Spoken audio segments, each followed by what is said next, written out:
ஜீவனாம்ச வழக்குகள்ல மனைவி கணவன் கிட்ட இருந்து ஜீவனாம்சம் கேக்குறாங்க.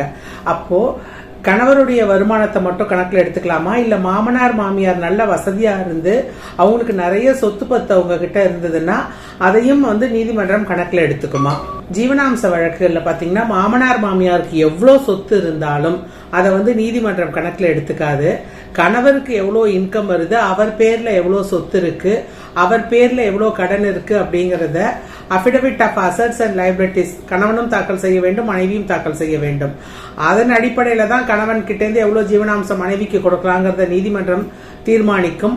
மாமனார் மாமியார் எவ்வளவு கோடீஸ்வரங்களா இருந்தாலும் சரி, அவங்க பேர்ல சொத்து இருந்து கணவர் பேர்ல சொத்தே இல்லைனாலும் நீதிமன்றம் மாமனார் மாமியார் பேர்ல இருக்கிற சொத்தை கணக்குல எடுத்துக்காது. ஆனா இதுவே அவங்க கிட்ட ஒரு வியாபாரம் இருந்து ஒரு பிசினஸ் இருந்து அது ஜாயிண்டா அவங்க மாமனார் மாமியார் கணவர் எல்லாரும் செஞ்சிட்டு இருந்தாங்கன்னா அதுல அந்த வருமானம், அந்த பிசினஸ்ல இருந்து ஜாயிண்ட் பிசினஸ்ல இருந்து வர வருமானத்துல கணவருடைய பங்கு எவ்வளவு இருக்கோ அதுல இருந்து வர இன்கம் நீதிமன்றம் கன்சிடர் பண்ணும்.